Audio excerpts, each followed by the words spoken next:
Howdy. I was supposed to do something else, another video, but I think it could tie in very well with this playlist, or partially at least. Finnish copper might have its origin on Venus or from the interaction with it. It's about sulfur and copper mainly in these videos, which indicates that the sulfur, which is found here in Finland, for example, probably in Sweden and Norway too, I don't know, has its origin somewhere else than Earth. Might it be Venus, the interaction with it, or something else from outer space? So now let's check out an article I just stumbled across, which triggered me to make a video once again about these things, since it seems they just pop up everywhere recently. Which might be just a coincidence, I don't know. 5 hours ago, research group unveils properties of cosmic ray sulfur and the composition of other primary cosmic rays. Requires more data for accurate measurement. Nuclear charge. The AMS measured charge C of all the cosmic ray nuclei up to nickel.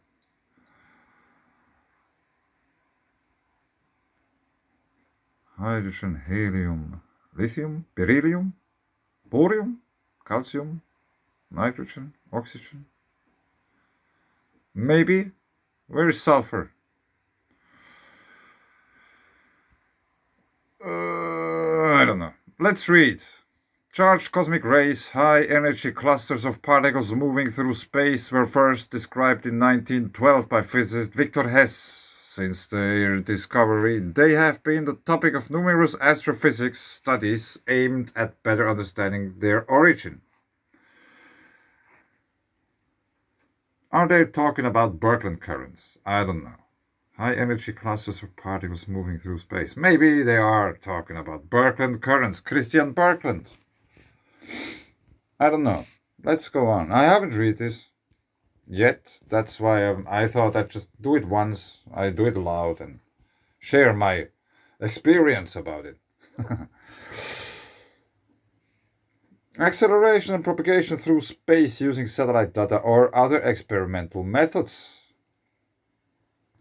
The Alpha Magnetic Spectrometer AMS collaboration, a large research group analyzing data collected by a large magnetic spectrometer in space. Yeah, magnetic spectrometer. Recently gathered new insight about the properties and composition of specific types of cosmic rays.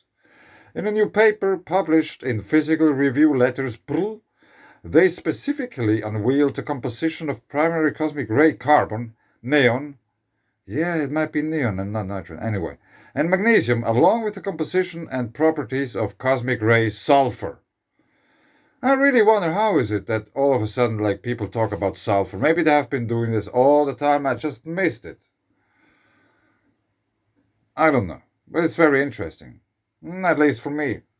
You know, pioneering experiments studying cosmic rays have typically an error of 30% to 50%, and mostly at the kinetic energy below 50 giga-electron volts per nucleon.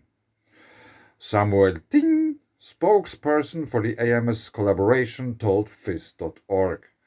These large error measurements provide important information that agrees with many theoretical models. Obviously, not with all of them. Which could make someone suspicious. But anyway, the Alpha Magnetic Spectrometer in experiment on the International Space Station provides percent accuracy measurements of elementary particles, electrons, positons, protons, and antiprotons. I don't think there's anything like antiprotons. And all elements of the periodic table up to kinetic energy of more than 1000 giga-electron volts per nucleon. I have to admit I have no idea what this means. The charge of the particle? Probably.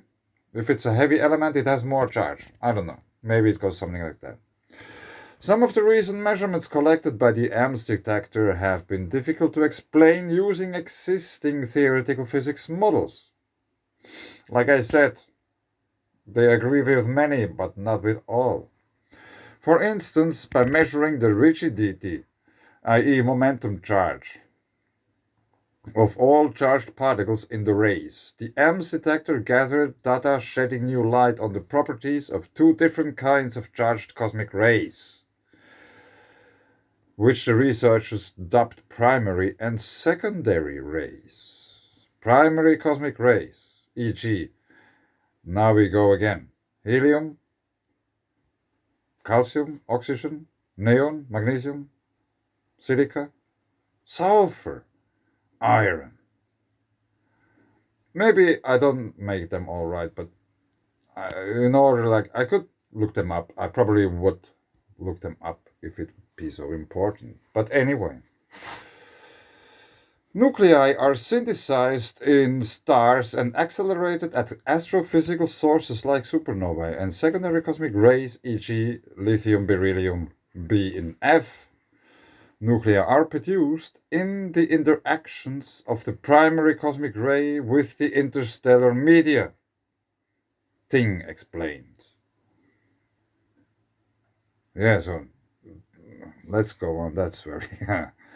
Our recent work featured in PRL was inspired by our discovery of unique properties of cosmic rays in two previous publications.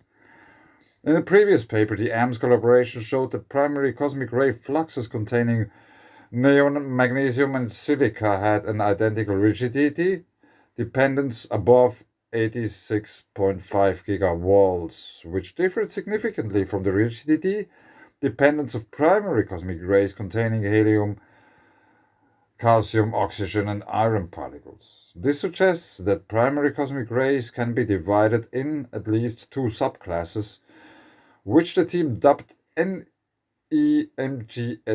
and HECOFA. Yeah. I really wonder what the seam is. It calcium? Maybe it's carbon. It's not calcium, it's carbon. But anyway, you can look them up. Now we have a picture here: silicon, sulfur, magnesium, neon, oxygen, carbon. Interstellar medium, sulfur, carbon, magnesium. Ratio. Value at the source.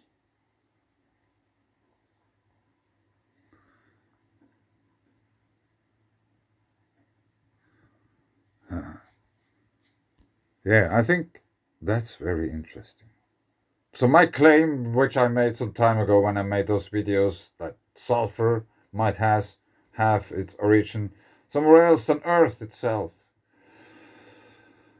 really doesn't sound crazy at all anymore. Because shortly after there was this kind of asteroid where they found sulfur, and now we have sulfur just participating out of the sky. Whoa. Figure illustrating AM's result on the direct measurement of the abundance ratios at the source of 7 cosmic ray elements. So far, little is known about the properties of the sulfur cosmic rays. Yeah, I'm in a way very mind blown about that. Very pleased to hear something like this because, yeah, like when I thought about that, like, could it be that the sulfur which we have here in Finland is from somewhere else than Earth? Sounds very crazy. But this was the only thing I could come up with. Because there were some other reasons and stuff. Venus, and you probably should watch the videos in order to catch up. But now, as time goes by a little bit more, there's like properties of the sulfur cosmic rays. Whoa, This combined with the surface conductivity anomaly and stuff like that, that's amazing. Precision studies, now let's continue. Precision studies focusing on the properties of the cosmic sulfur, such as our new work, could provide new insights into the primary cosmic rays, helping us to unveil how many classes of primary cosmic rays exist. Yeah, that's amazing. Let's continue. In another previous work, Ting and his collaborators found evidence suggesting that nitrogen and natrium? No. And anyway, and AI cosmic rays, maybe it's aluminium, are combinations of primary and secondary cosmic rays. They then precisely measured the fluxes of these cosmic rays over a wide rigidity range, i.e. from a few gigavolts to teravolts, and analyzed their spectrum properties to determine their unique primary and secondary components. For instance, maybe it's natrium, I don't know, silica, aluminium and silica. Abundance ratios at the source were measured directly as 0.036 plus or minus 0.003 and respectively, Ting said. These measurements are independent of cosmic ray models.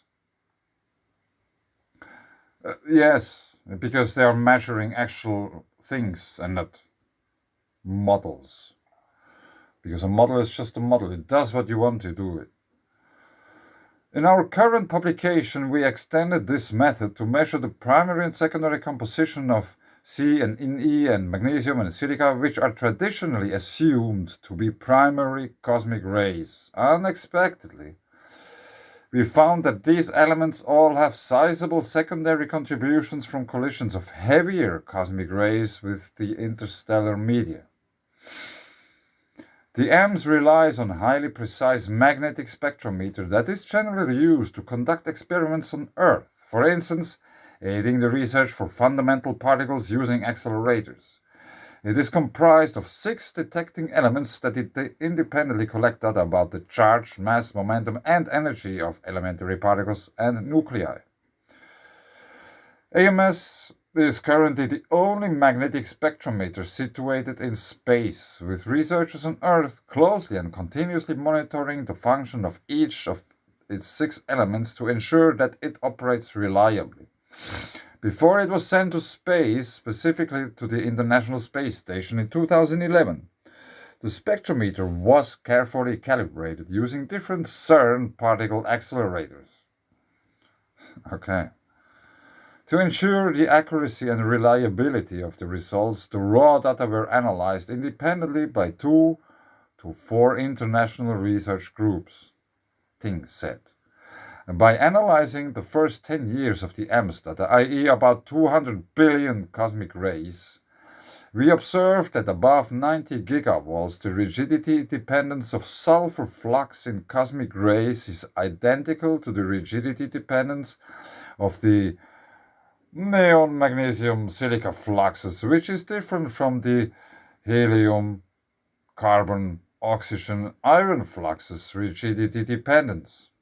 Yeah, I'm really sorry if there is one of those elements going wrong, but I try my best. This shows that sulfur unexpectedly belongs to the neon magnesium silicon class of primary cosmic rays.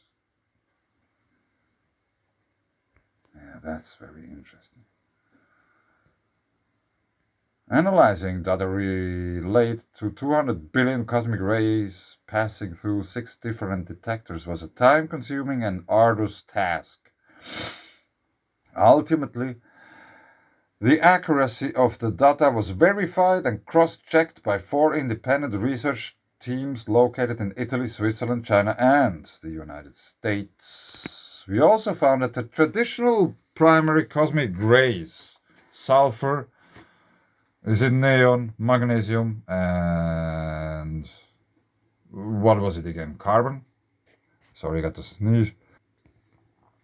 all have sizable secondary components. Sulfur together with carbon, neon, and magnesium.